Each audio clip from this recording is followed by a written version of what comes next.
Dalam kehidupan, perbedaan adalah sesuatu yang tidak bisa kita hindari. Kita bertemu dengan berbagai latar belakang, budaya, dan keyakinan yang berbeda. Namun, perbedaan tidak selalu menjadi alasan untuk menjauh.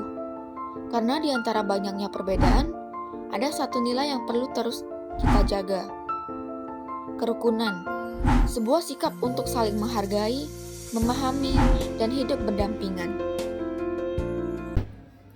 Untuk memahami lebih dalam mengenai makna kerukunan tersebut, saya melakukan wawancara dengan beberapa narasumber dari latar belakang agama yang berbeda. Melalui pandangan mereka, kita akan melihat bagaimana toleransi, sikap menghargai, dan kehidupan berdampingan dapat diterapkan di dalam masyarakat. Berikut adalah hasil wawancara saya mengenai kerukunan umat beragama dalam keberagaman.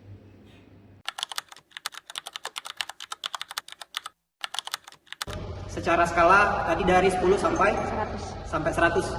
Saya mungkin memberikan skala 70. Kenapa? Ya karena mungkin tidak semua terjadi, tapi ada di beberapa tempat kerukunan beragama itu saya rasa masih kurang seperti itu karena masih adanya intoleransi beragama, ya. Kalau mungkin kita lihat bersama di beberapa, bahkan baru sempat terjadi 24 Mei kemarin ada intoleransi yang terjadi di Jawa Barat.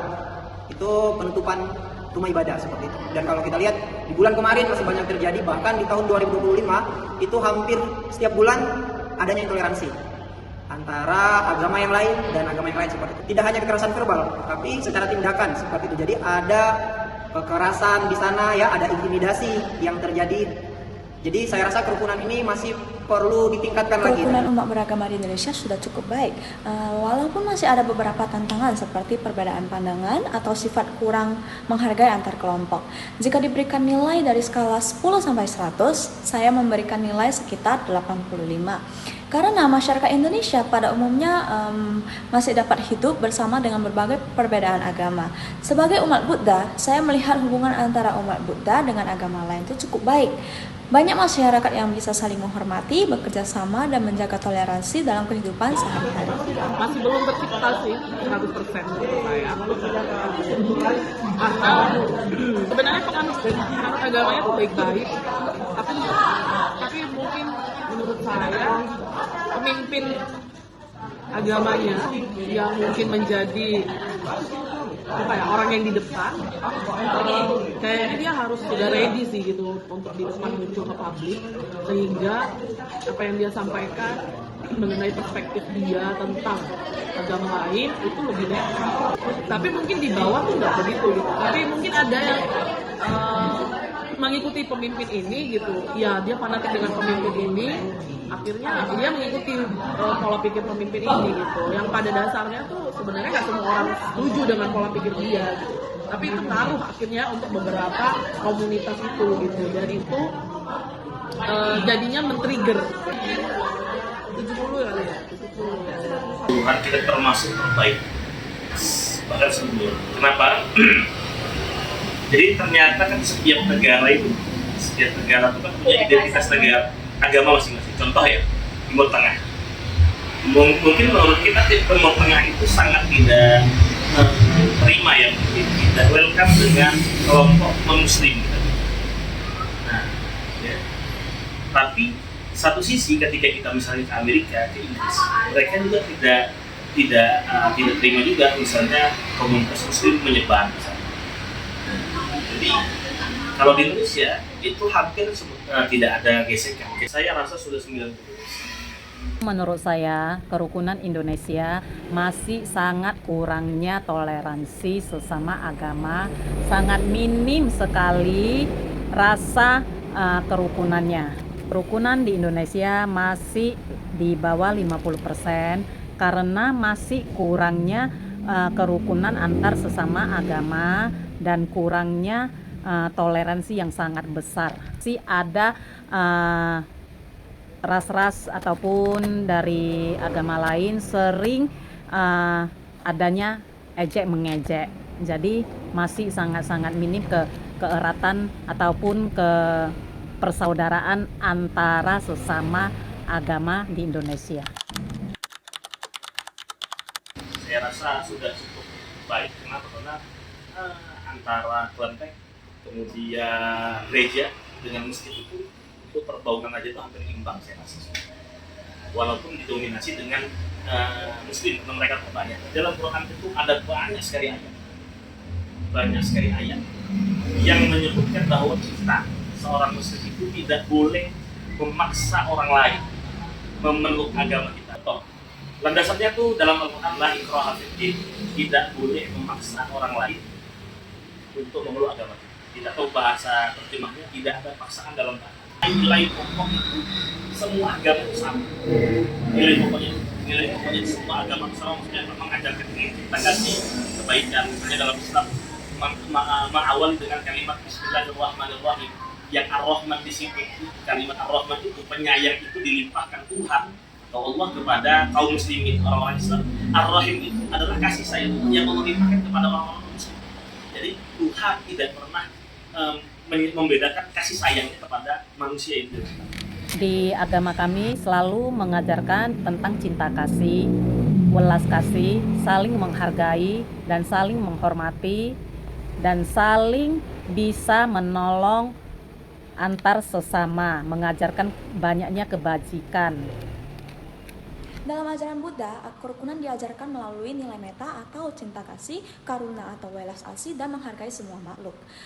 Buddha mengajarkan agar manusia menghindari kebencian, kekerasan, dan permusuhan. Setiap orang diajarkan untuk memiliki pikiran yang damai serta memperlakukan orang lain dengan baik, walaupun memiliki perbedaan. Karena kalau misalnya saya Katolik kan, Katolik itu kan kayak satu gereja itu cara ketika beribadah tuh ada banyak etnis gitu di ini ya, di Katolik itu ada China saya lihat ada gitu, mereka yang Karo ada gitu, jadi beda misalnya kita kalau KBP, GBKP, yang KBP itu pasti Batasoba, GBKP itu pasti orang-orang Karo di dalamnya, tapi kalau yang Katolik ini lebih beragam, dan sepertinya dengan karena adanya beragam etnis itu kayaknya warga Katolik ini lebih open minded. Nah, kalau di agama Kristen itu kita diajarkan tentang kasih seperti itu. Jadi tentang kerukunan beragama itu sangat penting dan sangat diharuskan. Mengapa? Karena kita harus punya kasih yang mengikat. Kasih itu. Jadi kalau di agama Kristen saya sendiri tidak hanya mengasihi orang yang mengasihi saya, tapi saya harus bisa mengasihi sekalipun itu musuh saya. Walaupun mungkin dia membenci saya, yang diajarkan kepada saya harus tetap mengasihi. Nah, kenapa? Salah satu contoh kasus, kalau seandainya ada penutupan rumah ibadah Kristiani, contoh gereja atau tempat retreat yang kemarin di tahun 2025 terjadi di Sukabumi seperti itu. Nah, itu tidak ada pembalasan seperti itu. Oleh karena kita dituntut dengan kasih, kita harus tetap mengasihi. Ya, jadi kita mengasihi satu sama lain, siapapun itu. Bukan hanya yang baik, tapi sekalipun mungkin dia jahat kepada kita harus tetap mengasihi. Menghargai perbedaan satu dengan yang lain. Menghargai ajaran, menghargai perbedaan agama yang lain dengan yang lain. Jadi kalau kita bisa menghargai satu dengan yang lain, akan mengurangi intoleransi yang terjadi seperti itu. Tapi kalau tidak, ya yang terjadi itu perpecahan seperti itu. Indonesia ini kan Bhinneka Tunggal Ika seperti semboyan ya, berbeda-beda tetapi satu. Nah, kalau kita tidak bisa menghargai satu dengan yang lain, maka semboyan kita itu rusak seperti itu. Akan dirusak hanya karena mungkin keegoisan pribadi ya, dan kemudian merusak satu keharmonisasian dalam satu masyarakat. Pilih pemimpin agama yang tepat aja sih, karena pemimpin itu kan mempengaruhi orang-orang di bawahnya. Jadi menurut saya pilih pemimpin agama yang tepat, yang dia punya pola pikir yang baik aja, dan harus wajib tahu semua agama. Maksudnya agama dia sendiri tuh kayaknya dia tidak hanya cuma akar-akarnya aja gitu, maksudnya atau permukaannya aja, tapi dalam-dalamnya kayaknya harus paham gitu, supaya nggak jadi ajaran yang menyesatkan buat orang-orang yang ngikutin dia. Menurut saya, dari sejak kecil anak-anak sudah harus diajarkan tentang cinta kasih, welas kasih sesama umat beragama, dan harus bisa diajarkan saling menghormati, saling menyayangi, saling menolong, saling membantu, agar tidak ada melihat dengan berbeda suku, berbeda agama yang tidak saling mengejek. Jadi kitanya harus benar-benar satu kesatuan Indonesia. Agama yang ada, agama yang ada. Nah, terkadang adalah kesalahannya ketika orang Muslim ikut mengurusi agama Kristen. atau agama Kristen coba mengurusi agama Islam. Ini kan kita kan tidak saling tahu secara dalam konsep agama dan lain sebagainya, sehingga kembalikan kepada diri masing-masing, urus agama kita masing-masing. Nah, ketika kita muncul sebagai individu warga negara, bernegara, maka yang itu adalah orang yang bernegara, bukan hanya beragama. Menurut saya, cara menciptakan kehidupan yang harmonis adalah dengan saling menghargai perbedaan, menjaga ucapan dan tindakan, serta tidak memaksakan kepercayaan kepada orang lain. Selain itu, masyarakat juga perlu bekerjasama dalam kegiatan sosial agar hubungan antar umat semakin dekat dan tidak mudah terjadi konflik. Saling mendukung aja sih, saling mendukung. Mungkin ada di beberapa daerah kan, ada tuh di Jakarta kayaknya yang gereja katedralnya dekat sama masjid. Jadi ketika ada sholat id, gereja itu buka tempat parkir. Dan sebaliknya lagi, kayaknya sebenarnya memang berbeda itu kan indah sebenarnya. Bukan artinya kita walaupun misalnya beda pendapat aja kan bukan berarti kita harus berantem. Boleh sih kita berbeda pendapat, tapi kan setelah dari ruang itu kan kita di luar, kita adalah tetap teman gitu. Tapi kalau misalnya kita bicara agama, ya berbeda itu indah, cara mereka beribadah juga beda, itu baik. Menurut saya kan itu diatur dalam konstitusi dan juga Pancasila kan, ketuhanan yang Maha Esa. Ya, menurut saya, dari pandangan saya, ya seharusnya kita tidak harus melihat dianya agama apa ataupun suku apa, karena kita harus mengajarkan ke semua manusia ataupun semua makhluk untuk bisa mengetahui apa itu cinta kasih, welas kasih, menghargai, menghormati, dan bisa tahu terima kasih, tahu namanya meminta maaf, ataupun tahu namanya kesalahan, ataupun mana yang baik, mana yang tidak. Setiap umat sebaiknya mengembangkan sikap toleransi, menghargai keyakinan orang lain, dan tidak menjadikan perbedaan agama itu sebagai alasan untuk bermusuhan. Sesuai dengan ajaran Buddha, kedamaian dapat tercipta ketika manusia mampu mengendalikan emosi, mengurangi kebencian, dan lebih mengutamakan kasih sayang. Kan di Indonesia ini punya undang-undang dasar. Seperti kita punya undang-undang dasar, kita punya Pancasila, dan sebenarnya sila-sila seperti itulah yang harus tetap dijaga. Jadi kita tidak bisa dirusak oleh satu kepentingan pribadi atau kepentingan oknum-oknum tertentu, kelompok-kelompok tertentu. Maka tindakan yang harus diambil pemerintah harus tetap berfokus pada sila-sila tertentu, pada peraturan-peraturan yang ada. Saya berikan contoh, saya beragama Kristen dan saya ada di satu tempat yang minoritas, maka akan terjadi hal-hal yang mungkin tidak diinginkan dari kaum mayoritas seperti itu. Jadi yang harus dilakukan pemerintah yaitu kita tidak boleh berpihak pada kaum mayoritas atau kaum yang terlihat punya kekuasaan yang tinggi seperti itu, tapi harus tetap ada dalam aturan yang jelas. Menurut saya, ya bagi pemerintah ya itu seharusnya memberikan contoh, jangan saling sikut menyikut, dan berilah contoh yang baik untuk rakyatnya, untuk saling menghargai, menghormati. Jangan selalu adanya keributan. Ciptakanlah cinta kasih, kedamaian, ciptakanlah kebijaksanaan yang tinggi agar masyarakat juga bisa ikut serta di dalamnya. Jadi berilah contoh yang pantas bagi rakyat-rakyatnya, mana yang baik dan mana yang tidak.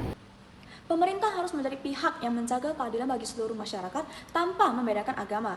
Pemerintah perlu melindungi kebebasan setiap warga dalam menjalankan ibadah, mencegah diskriminasi, dan membuat kegiatan yang dapat mempererat hubungan antar umat beragama. Dengan begitu, maka masyarakat Indonesia dapat hidup damai dalam Itu sih, pilih pemimpin yang tepat lah. Jangan yang punya rekam jejak tuh yang memang udah jelek gitu di dalam memberikan statement-statement yang membawa agama, suku dan lain sebagainya. Kalau udah kayak gitu pokoknya diblokir aja atau di blacklist aja gitu. Supaya itu tidak menjadi supaya kita nggak gampang terbakar. Gitu aja sih. Dan itu tadi kayaknya perlu ada gitu terus untuk ayo-ayokan bahwa Indonesia itu kan negara beragama dan yang memberi kebebasan kepada warga negaranya untuk memeluk agamanya dan menjalankan ibadahnya sesuai dengan kepercayaannya gitu. Harusnya itu dipahamkan sih, apalagi mungkin untuk kita yang bekerja di bidang pendidikan atau kita yang mungkin siswa itu sih ditekankan terus. Dari berbagai pandangan yang telah disampaikan, kita dapat melihat bahwa setiap agama memiliki nilai yang mengajarkan kebaikan dan kedamaian. Kerukunan bukan berarti menghapus perbedaan, melainkan bagaimana kita mampu menerima dan menghargai perbedaan tersebut. Karena kehidupan yang harmonis tidak tercipta dari kesamaan, tetapi dari sikap saling menghormati. Perbedaan adalah bagian dari kehidupan, dan menjaga kerukunan adalah tanggung jawab kita bersama.